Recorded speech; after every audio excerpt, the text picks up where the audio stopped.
And welcome back, everybody. This is Movies and Beyond. I'm Callum. That's Kyle. Um, and yeah, he's just really put me off then with his big stupid face. Kyle, I'm gonna ask you how we're doing, and I swear to God, if you just stare at that camera, I will stop this show right now and come down to yours and punch you in your dick. So, how are we doing? Alright, yeah. Alright, fair enough. That's better than just staring at the camera. You been at work today? Not been at work today? Yeah. Yes to one of them. Mm-hmm. Okay. Should we get into our No, we're not doing this. It's not Fuck It Friday. It's Mature Monday. No, but we kind of we weren't really fucky Friday. It was like the was it last Friday we did the no, because we went, but it was the one before the last Friday we did. It wasn't really Fuck It Friday. We were both just like, hey guys, it's Fuck It Friday. Here's today's topics. Yeah. Yeah. Woo! Andrew Garfield. Right now, right, let's behave. Because this is something very important, Kyle. Super important. Apparently, you fucking...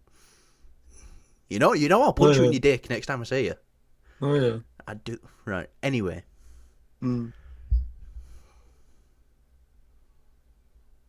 Alright, yeah.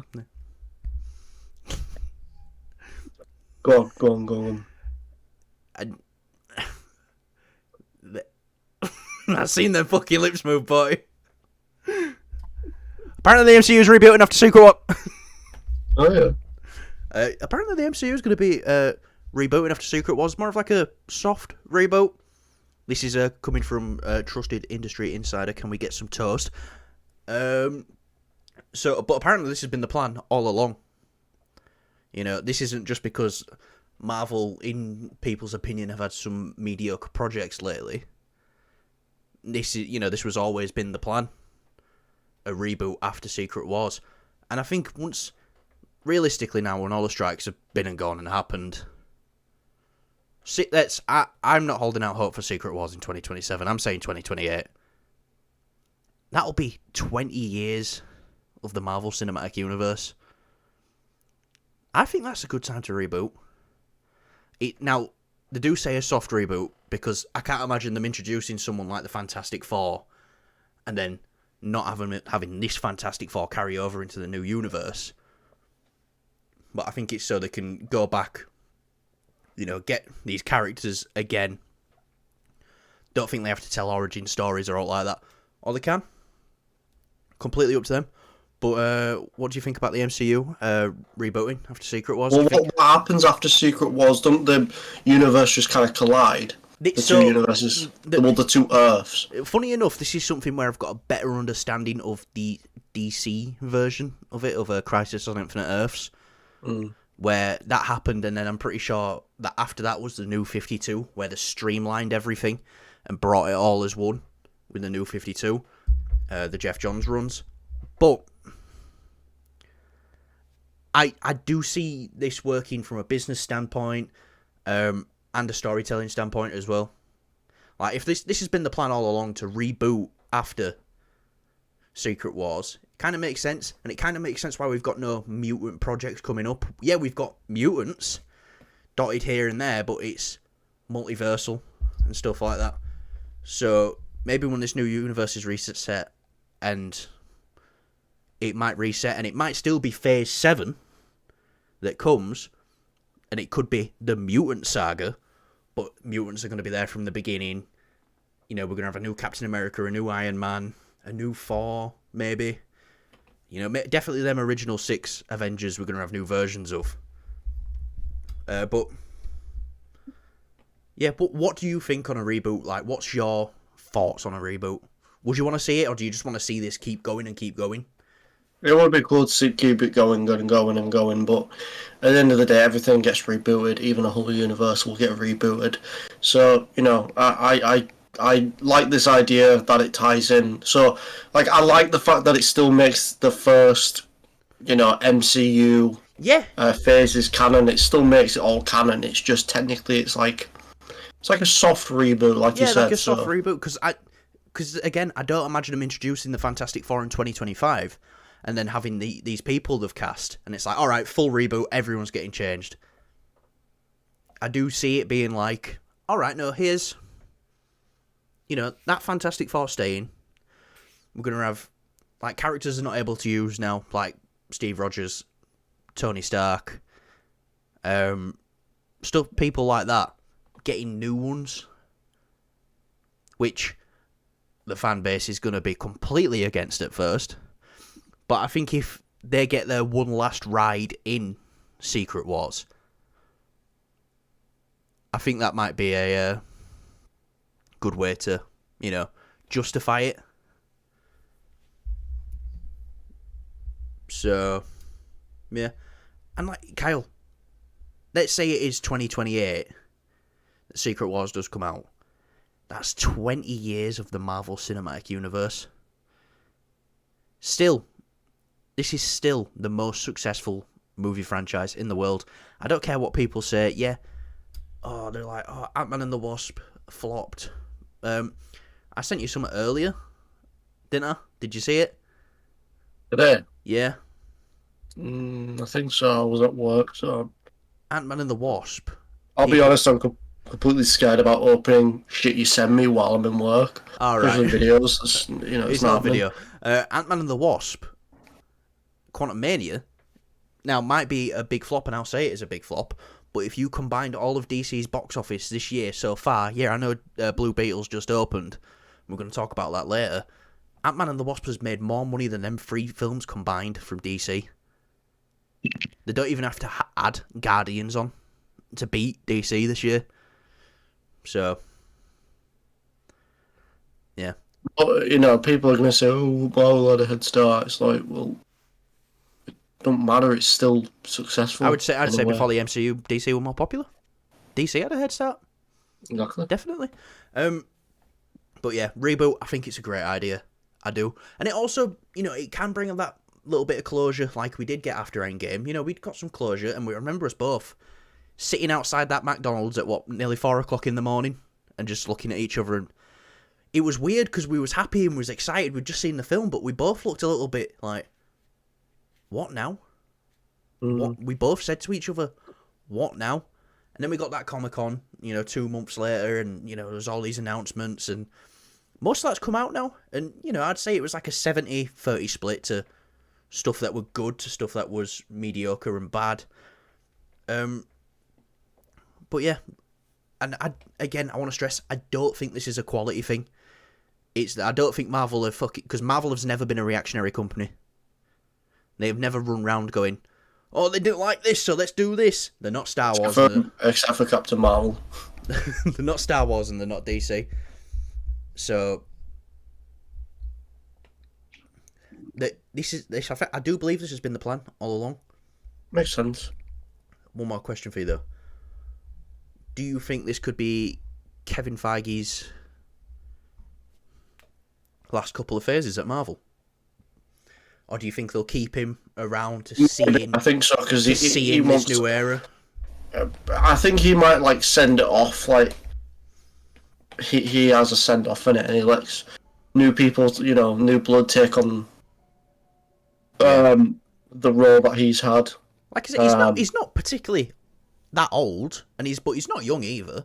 Yeah, but he wants to do other things. Like he wants to do his own. Imagine if he got a chance to do his own Star Wars stuff. Do you know what I mean? That's something I'd want to see. Not happening anymore, though, is it? It might do. He might have free time on his hands. He might be able to do other projects and stuff. But I just hope it ends up being good stuff and not like the Russo brothers. He might see this off. Just speculating here. I don't know anything. He might see this off, and then they might go, Kevin, come do Star Wars for us at Disney. Do for Star Wars what you did for Marvel. But we've already seen it though with his hands off a little bit more. The quality has started to slip. So that's another thing as well. But I am glad now. I know I would have seen this full Marvel story. Yeah, it's going to be rebooted and connected kind of the new era, but I am glad that I am going to have seen this full Marvel story. Because there's been points in my life, I know it's stupid shit to worry about, but I'm a big fucking nerd, so this is the sort of shit I worry about. I was thinking, God, what if I'm like 90 on my deathbed and I'm fucking worrying that I'm not going to see Avengers 69? You know what I mean? But those are the things I worry about in my life, so it can't be that bad. Quite depressing. But yeah, I'm up for it. I am also. If it makes sense, if it's done in the best way it can do. This is the perfect time to do it. This is how it's done in the comics. And then you can go back and fix them things of like, oh no, the mutants have always been here. And hot take, I think when they do this, Miles Morales will replace Peter Parker as the main MCU timeline Spider-Man. If they can work out a deal with Sony. What do you think? Do you think that's probably more likely?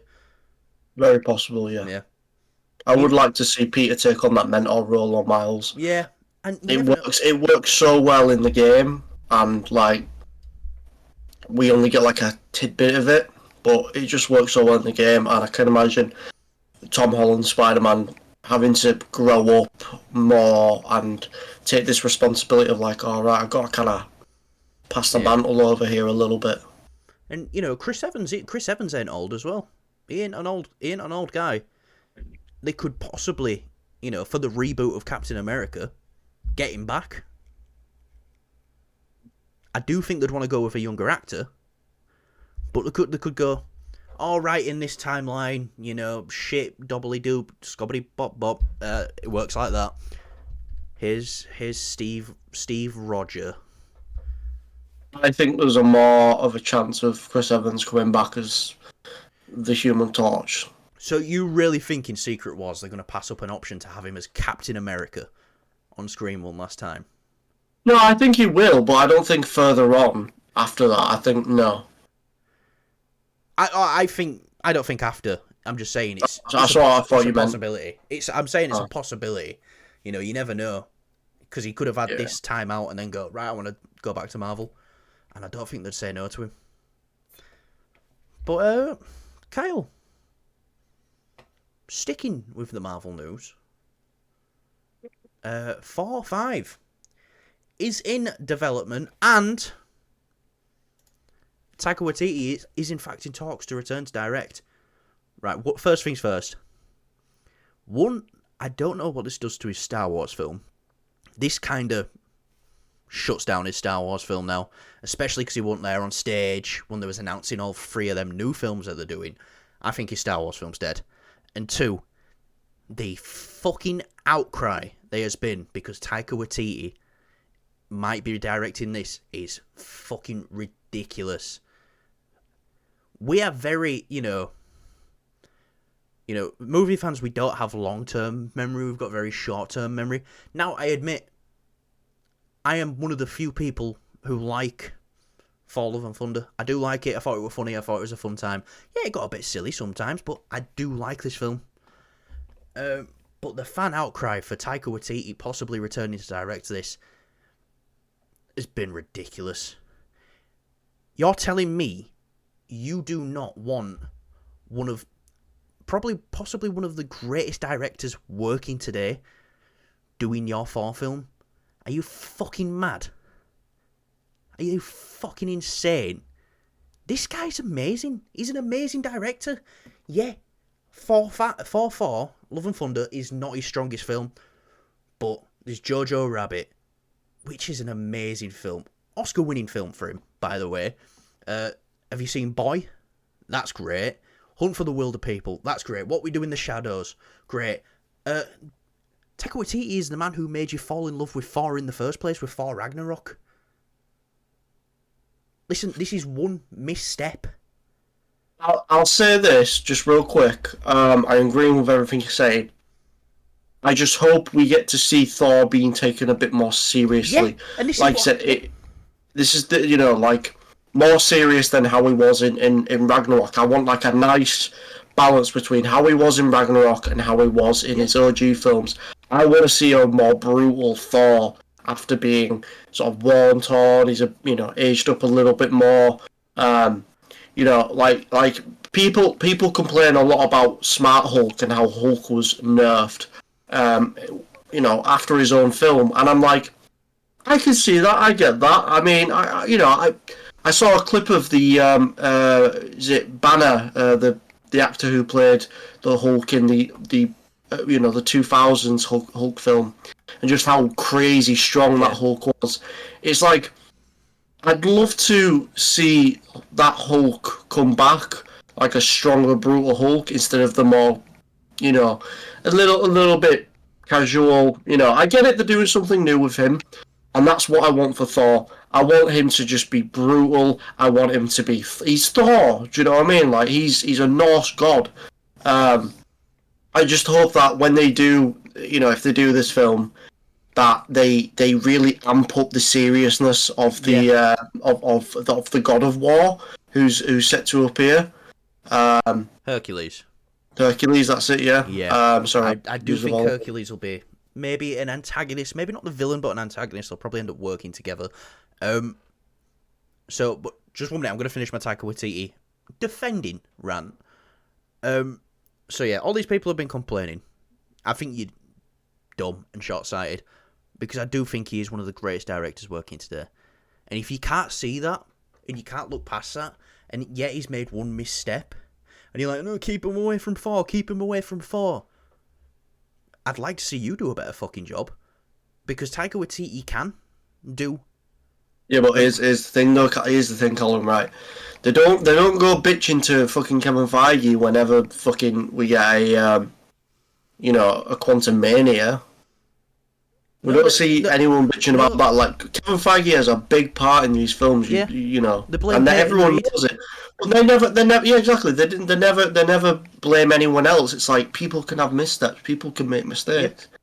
But look at what they've done greatly. Just stop being so short-sighted and just grow up. It's really short-sighted, and grow up, because someone will probably disagree with me and say they liked Thor before Ragnarok. I liked Thor before Ragnarok, but he wasn't in my... I'm one of the very few who, I don't think it's the best Thor movie. I think it is probably the least best Thor movie, but I still had a good time. I enjoy Dark World more than Iron Man 3, and I was on Team Iron Man. Yeah. But so people just need to get over this. We can't rant about this column any longer, because people, at the end of the day, this is the real fact. People will complain no matter what. No matter what. Just leave it. Let them complain. We won't acknowledge them. Yeah. You acknowledge them, they complain more. That's all it is. Yeah. But so fuck you. One thing I do want to add is this hasn't been confirmed yet or anything like that. Well, the leaks have come from who's it come from now? I don't believe it's Can We Get Some Toast. It is My Time to Shine Hello with this. And apparently Kang might be a villain in this. Kang in Doctor Strange 3. Kang in Thor 5. Now, to me, what it looks like they're doing is they're really trying to tie everything together now and push it forward to that Kang Dynasty film. So, what do you think? What do you think the chances are of Kang being a villain in 4-5? And would you like to see Kang as a villain in 4-5? It makes more sense for me than any other, because we've got that sort of theory of Thor may die or may be lose his arm or something to the hands of Kang. So, something serious damage is going to happen to Thor maybe in Kang Dynasty. I think this would be a great way to set it up, is like, he's beaten him in his own movie, and then he's like, I've dealt with Kang before, and he just goes in, because let's be honest, Thor's pretty hot-headed, he's still quite hot-headed. So, look at Infinity War when he's like, I'm going to go get a weapon to chop Thanos' big head off. Yeah. Like, that's literally what kind of weapon you getting? The Thanos killing kind. Exactly. Do you know what I mean? That is the type of Thor I want to see again. That's what I mean. That's the brutally, not brutal, but like that's the it's more serious Thor I want to see. So yeah, I think that'd be really cool. Who did have comedic elements in Infinity War? Yeah, he did. Yeah. It wasn't like as overly silly like in Thor 4, but yeah, if they could do that version of Thor again in this next movie, I'm all for it. I just let's go full circle. Go on. Kang destroys Stormbreaker. What would he have then? He's got Mjolnir again, hasn't he? But no, that'd just be repeating itself. But it'd be cool, like in that like juxtaposition of like Thanos couldn't stop it with all the Infinity Stones, and like maybe Kang just like does some time shit on it and like turns it, like just makes it because trees grow on the age. So I don't know, he does something to it. It just obliterates it. But yeah, I'm excited if we're getting a 4-5. Thor is the character I saw the most potential with after Endgame. You know, we both said, yeah, it makes sense for Cap to be out right now. It makes sense for Iron Man to be out right now, but there's so much they can do with Thor.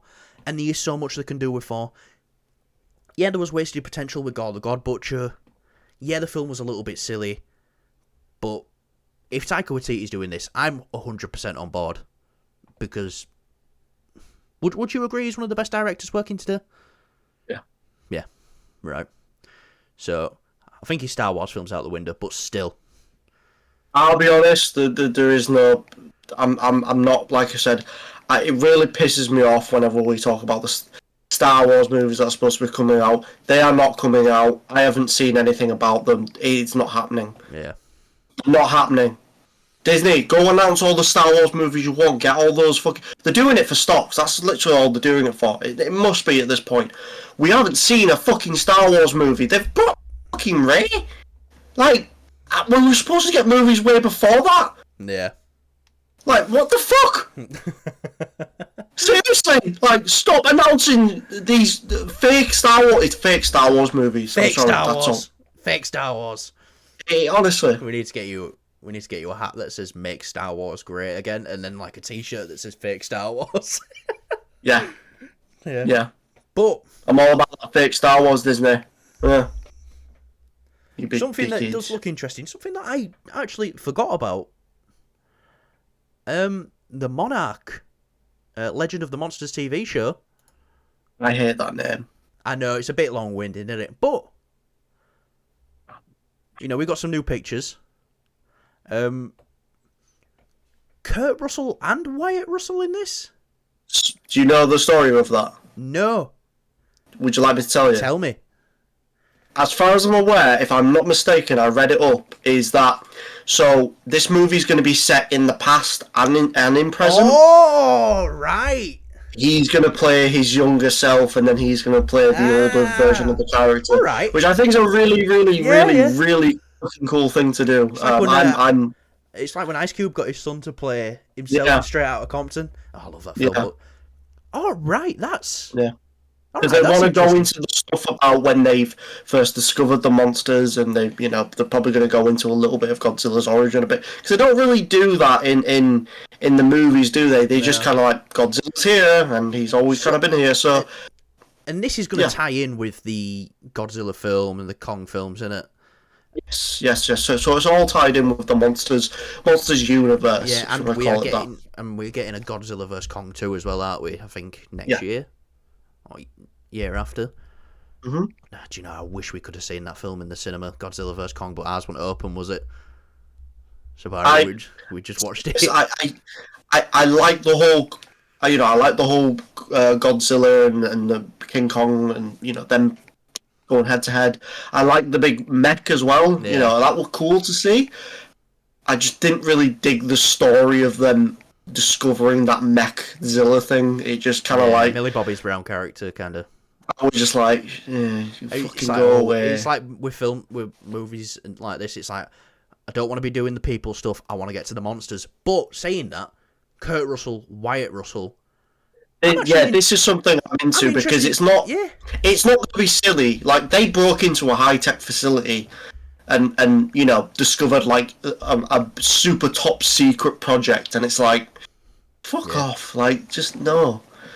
But this is more believable because it's not going into that. It's going into them maybe discovering the monsters, or discovering like some new big secret in the monsters, history, because they've been there for years, haven't they? So Yeah. maybe they're discovering some artifact or something like that. Do you know what I mean? That's the human shit I want to see, or even the stuff they did in the first Godzilla film, where it was very, you follow this character along, and he's just he's just experiencing these things. Like, yeah, we don't see Zilla that much in the film. I think he's I'll in agree. it for 8 minutes, I believe. Yeah, he's not in it that way, but his presence is there. And his scale, the scale. Yes, That's one thing Gareth Edwards does well, which I'm quite excited for, the creator, because you see the stuff there as well. It's translated well to Rogue One. Scale. Gareth Edwards does scale so well. But obviously everybody knows what an amazing actor Kurt Russell is. But I do want to gush a little bit about Wyatt Russell, because, at first he got a little bit of shit in Falcon and Winter Soldier, because everyone was going, not my Captain America. I think that was a lot of people who didn't get the story and know where it was going, was like, not my Captain America. But I think by the end of that show, he really proved himself, like, talent-wise. Obviously, he's going to be in the Thunderbolts, back again as US Agent. But some of his stuff in Falcon and the Winter Soldier was... I'm going to be honest, it was like my favourite part of that whole show. I remember you looking at me when he got the shield and he's about to do that to Sam, and you went, "You're going to fucking kill him!" So... I still think it's one of the funniest scenes in that show, though, Colum. He's got that Iron Man-esque building his shield scene, it's just like all serious, and then literally the first time, the next shot, the first time he uses it, just... Yeah, he does pick it back up and start swinging it around and kick some ass with it a little bit. Yeah, but it's just like it kind of, and he's got falls. Even the little things, like he's got his Medal of Honor welded into it. Mm-hmm. And and when his friend dies, Lamar Hoskins, God, I can't believe I remembered that name, and he goes after and kills that flag smasher. I think a lot of people as well were like, oh my god, this might be the darkest scene in the MCU. Like we've just seen. And then the fight that followed the week after. Yeah. And the way he struggles as well. But Wyatt Russell is fantastic. So I'm really excited to see him in this. And not that he gets to work alongside his dad, because you said they're going to be, he's playing the younger version. But he gets to do something with his dad. That's great. Love Kurt Russell, love Wyatt Russell. So I'm actually quite excited for this. I'm looking forward to it. Do you know what? It's not like it left a bad sour taste in my mouth after God, because I'll be honest, I don't think King Kong... I know a lot of people like the film, but it's like with Blue Beetle, I feel like a lot of people are going to like that film. It didn't really work for me, to be honest, and I feel the same way about Kong versus Godzilla, or Godzilla versus Kong, or whichever way it is. I like the action. I like the little dynamic between the girl and Kong, but that didn't get explored enough for me.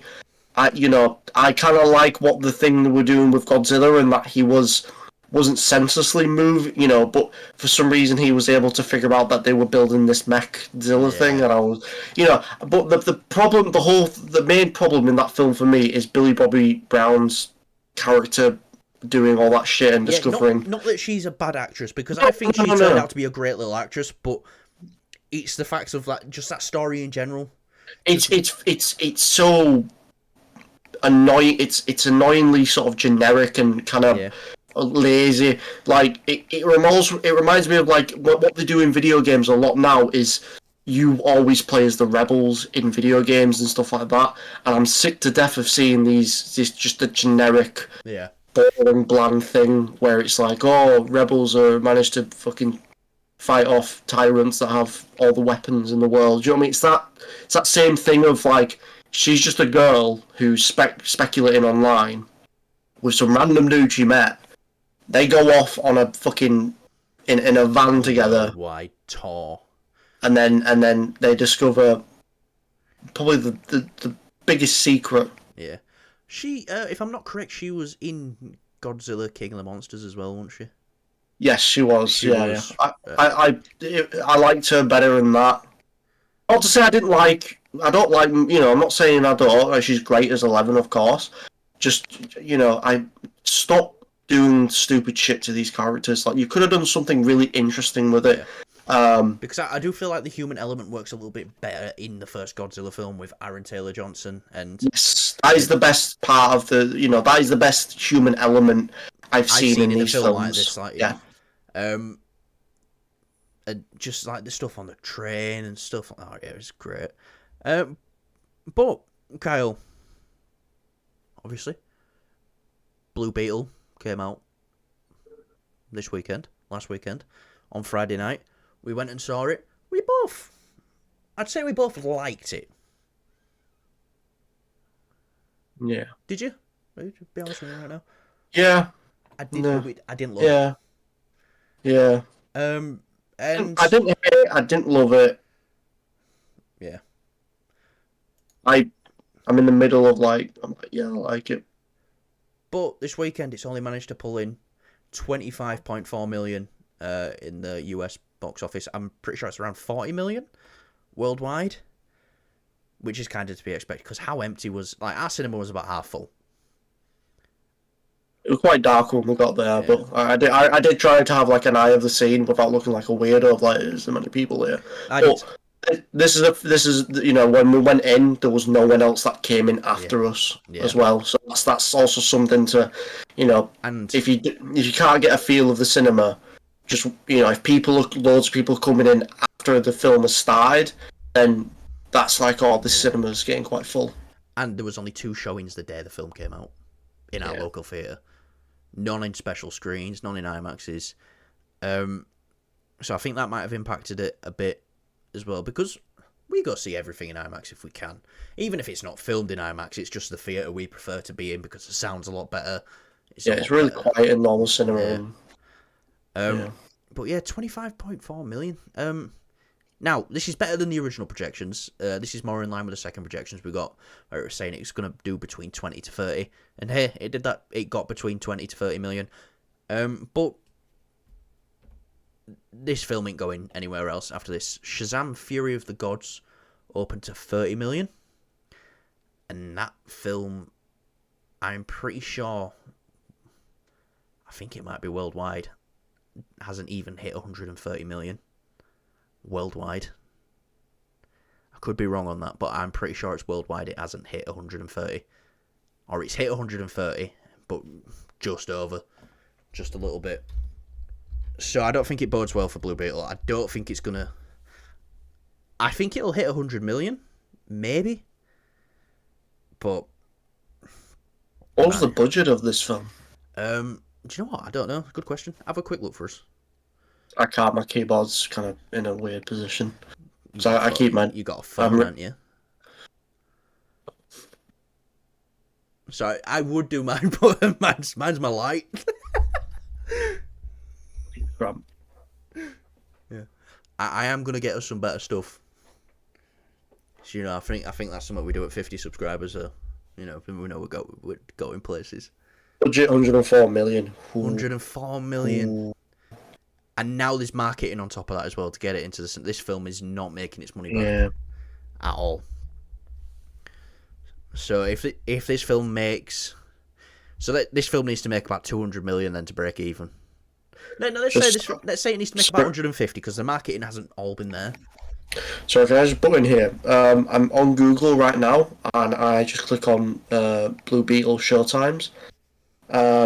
Tonight there is literally in all the cinemas that are sort of local, they're a bit further than our one. Now, but to be honest, it is 8 o'clock though, so they'll only be showings for the last 4 hours. So we don't have a look for the next couple of days. There's one showing tonight. Tomorrow it's healthy, not really. It's still pretty bad. There's only 5 showings down where we go to tomorrow. 5. That's it. These cinemas don't want to waste the screens if people aren't going to see these films. So I ask you this, Kyle. Are people just done with DC? Or this DC universe? Because I don't think we can say people are done with DC because the Batman made nearly a billion. But I think people are done with this DC universe. It doesn't matter. This film can do, like I said before, this film can go. It could hit $1 billion. It could do all the best things in the world. It does not matter about this character and this movie franchise. To me, this is like Marvel making an Ant-Man film before they established the core Avengers. You know, Iron Man, Captain America, Thor. Obviously, these characters are in that universe, but not really. Nobody knows what's going on. Yes, now we've got a new DC universe coming. It came really at the wrong time. Do you think this film should have just stayed on streaming? After looking at that budget, absolutely. Yeah. I don't think it would have brought in new subscribers to Max, or I don't know where we would have got it over here. I don't think it'd have brought in many new subscribers. Maybe not, but it's still better in the long term, because you would have had those subscribers continuously paying into this, and you're attracting more people. You know, it's like, oh, these guys are doing like big budget those DC films you see in cinema. Oh, they're on the streaming service. These guys are doing big films here. So they would have seen it as that. This should not, like, looking back at it now, I feel like, yes, it would have been much better. I was thinking about it today, actually. I know you were saying it's better to see this, like, you know, would I recommend someone to go see this in cinema? You said yes. I was a bit hesitant. I'm saying no now. Like, just because the film's dark enough as it is. I came out thinking, like, I could have just watched this at home and had a good time, just chilling out watching. I would have had a better time watching it at home. Yeah. This film was just kind of, it didn't have that cinematic experience that I was wanting. Didn't have the cinematic experience. But yeah, no, I mean, I get it. It was originally meant for streaming service. It should have kept like that. It probably would have benefited, not making money straight away, but it would have definitely benefited that company in the streaming service side. Because this isn't gonna leave a mark anywhere. Because this film, I guarantee you, Callum, this film will be forgotten by the time next week rolls round.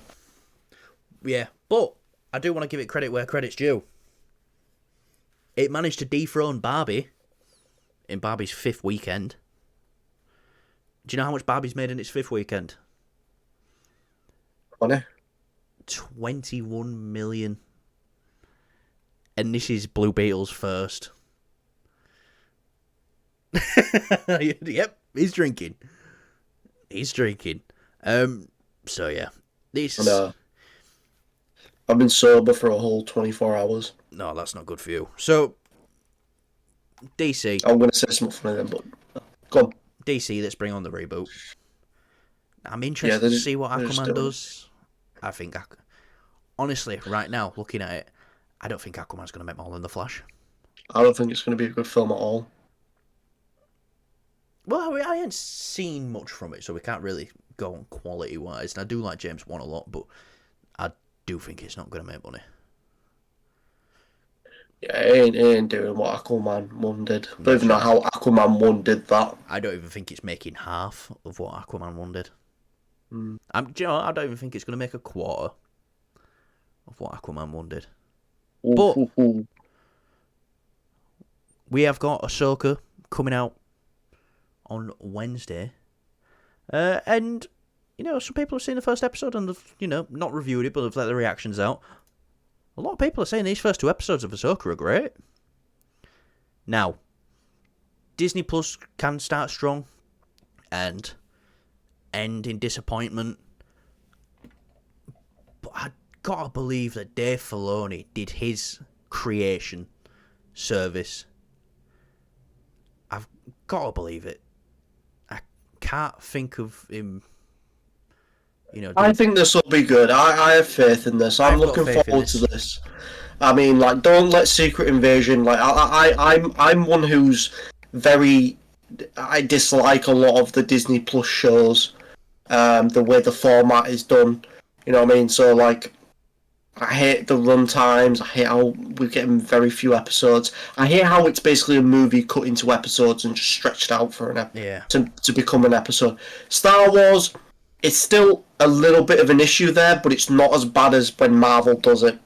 Marvel have more problems in their TV stuff than Star Wars do. Yeah.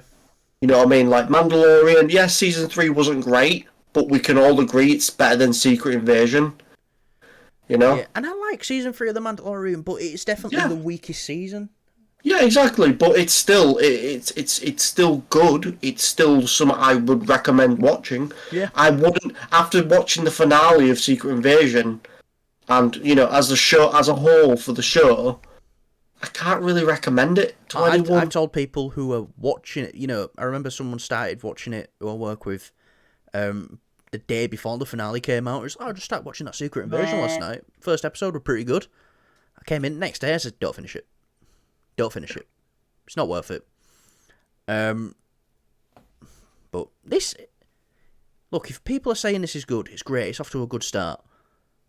The only thing that's concerning me is that third episode being 31 minutes long. We've got the runtime for the third episode, 31 minutes. Now... Yeah, the run times have always been dog shit. If these first 2 episodes are setting us up to get us into a point where it is just going to be action-packed episode 3, then okay, fair enough, because obviously we made the point last time of the shortest episode of Mandalorian Season 2 is that Boba Fett episode, and that's fantastic. But that episode gets it right, because it just drops you straight into it. But, yeah. I do think Ahsoka's going to be good overall, though. And Kyle's finished his wine. Moving on to the vodka engine. Okay. I'm joking, it's lemonade. So, you know, on a scale of like 1 to 10, how excited are you for... I'm an 8, a solid 8, 8.5. Wednesday? Yeah. Yeah, I'm looking forward to it. Oh, what are we doing for food on Wednesday? Ooh, we haven't had a popper in a while. We ain't had a papa in a while, and it's Star Wars, and it's a double episode, so ooh. Yeah. They do these little Oreo dough balls, by the way. Just oh yeah, so definitely I'll be putting some special chicken, edition. I'll be putting some chicken nuggets in the oven. Oh, but yeah. Anyway, let's go to more Star Wars. You didn't see my face drop then, because you said you were like, oh, hyping up the Papa John's, and then you were like, I'm going to put some chicken nuggets in the oven, and I just went, someone getting Papa John's. Great accent there. Comedy at its finest, ladies and gentlemen. When's your stand-up special coming out, Kyle? And screaming. Anyway, next topic, dickhead. Obi-Wan, Season 2. Ewan McGregor's pitched it. Do we want it? Do we want it?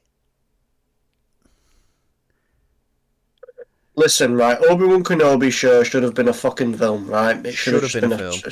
Should have been a film. Should have had a bigger budget. Should have been a movie. You know, the thing, I like the show. I like the show. But it is far from perfect. But I really think the highs of the show outweigh the bad stuff for me. I feel like I know I sound like a bit of a toxic fan here when I say this, but I really wish they dedicated at least 1 episode. I hope they do this in Ahsoka, so I'm still holding out hope. I doubt it, but my thing is I would love to see an episode where it's like a live action Clone Wars episode where it's like a flashback. Yeah. I think, I'll be completely honest, I think now that Obi-Wan's had his show, he is better now working as a character who's featured. So, like, if they do a flashback in Ahsoka where they show Anakin and stuff, have Obi-Wan be there, have him be there. That works better for me. It's the same with the Boba Fett stuff. He works better as a side character. Yeah. Whereas Obi-Wan, he can play as that main character, don't get me wrong, but they clearly can't handle it with what they've done with you know, like I said, I like the show. I don't love it. It's not perfect. I wish it had that high standard of like, oh my god, this is like the best thing since the prequel episode 3. It's the best bit of Star Wars we've had in a long time. Yeah. It's not. I wish it was. They really put It's themselves not. into a corner with Obi-Wan and, doing Maul in Rebels, so they couldn't do that. They couldn't do Maul. Because the original script had Maul, but then there was like, we can't really do this because of what we did with Rebels, and if we do that, then we're wiping out Rebels, and we already told people that Rebels is canon, so we can't do that. So really, who we're going to put him up against? Probably going to have to be Vader.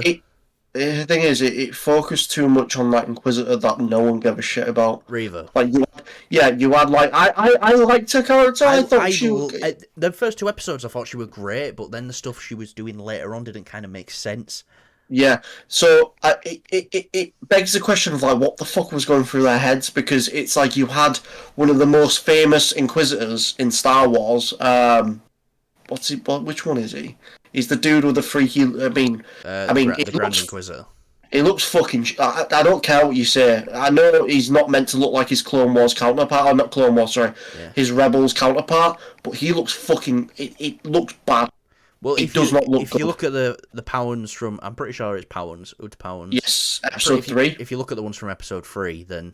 They're perfect. We've already got the live action model. Exactly, so why didn't they just kind of use that? Yeah. Anyways, he should have been like the main sort of antagonist in this towards Obi-Wan. And Vader was just...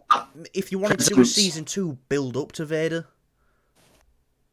maybe... hot take here, Kyle, though. I still think Disney's done Vader the best. Yes, they have. They give us the best Vader scenes. They have. I liked young Leia. I thought she was... I did as well. Fantastic. Yeah. And she really had that Princess Leia. She's on about, she's joking about the under the coat thing, and she was like, when we were filming it, I thought that was pretty dumb. Yeah. But yeah. But she'll never work again. Disney will make sure of that. What do you think of actually Ewan McGregor going and pitching this himself, though?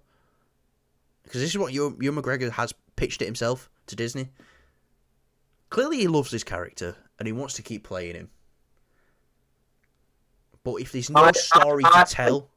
I'd much prefer have him have a story where he's on... where it's in that same time period again with the whole... He's on Tatooine, he's a hermit. He must have something going on with his hermit life. He must be doing something. He can't just be sat there. Just wanking in probably. Yeah, with a Force as well. Pretty cool. Maybe this next season it's all about him trying to, sort of forgive himself for everything that's happened, and Qui-Gon is there to help him or something like that. I don't know. I don't think we're gonna get it. No. I want to see it if they've got a good story. Yes. For it, but I just don't think the story's there. Obi-Wan as a character has served his full purpose now, I believe. But one thing I do want to give credit to the Obi-Wan show for as well is, leading up to Obi-Wan, a lot of us were like, but what could be so important that Obi-Wan leaves Tatooine? So Yorkshire said that then. Tatooine. Going Tatooine for a bite and a pot pie. Yeah. Left Tatooine for pies. So, I'll say it like Tamora Morrison. Tatooine. Or Cad Bane. Tatooine belongs to the Syndicate. But, I remember leading up to Obi-Wan and thinking, what's going to get him to leave watching Luke? Clearly, there's nothing more important than him watching Luke. So what is it? And then, when they played that Leia hand, it's like, oh, it makes sense now. Of course. He's going to leave to go save Leia. He knows Luke's in good hands. So, yeah. I thought that were done well with it. So yeah, no, like I said, there is some really good stuff in it. I just really wish it had that high. I wish it was a film, man. I wish it was a film. I wish we had an episode of him going back into Clone Wars, and that's what I'm saying. Don't make a season 2 for this, because they make it very, very, even in the show, they make it very clear this is a limited series run. We're getting one season of it. That's how it's made. That's how it's designed. Whereas Ahsoka now, you have that possibility of doing my fucking dream of a live-action Clone Wars episode. But have him just pop up in that. I mean, Ahsoka and Luke were even in the Boba Fett show. Yeah. It's not outlandish to think. Gotta be honest, though, I don't think we're getting a second season of Ahsoka. I think You're not? I think we're going straight to films. Hmm. I think once Okay. Ahsoka's out, once Skeleton Crew's out, that's it. Films. Well, we'll see. I mean, it makes sense. It's where they've had Star Wars has had the most wins lately, so why do another season of Obi-Wan and put money into that when you could take the money that you would use on that and make a really good Mandalorian universe film? Yeah. Yeah, definitely. Anyway, I think that will do us for today. Let us know what you thought of today's episode. You know, what do you think of the MCU rebooting? What do you think of... Oh my god, Taika Waititi is going to be doing 4-5. Oh no. Life is over as we know it. What do you think of the Monarch? Legendary Monsters TV show? I think Just call it Monarch. I think Monarch sounds cool. Yeah. Legendary bollocks is Legend just of the or Monsters. Legacy. I think it's like Legacy of the Monsters or something. Yeah. But yeah, what do you think of the Monarch TV show? Are you excited for that? Why do you think Blue Beetle failed at the box office this weekend? Because let's be honest, it did. And Ahsoka. What do you think of Ahsoka? Getting some good reviews for the first 2 episodes. And do you think we need a second season of Obi-Wan? If you do, let us know down below, because we'd be interested to hear. I've been Callum. That's been Kyle. This is Movies Beyond. Like, subscribe, share, all the good stuff. And we will see you tomorrow.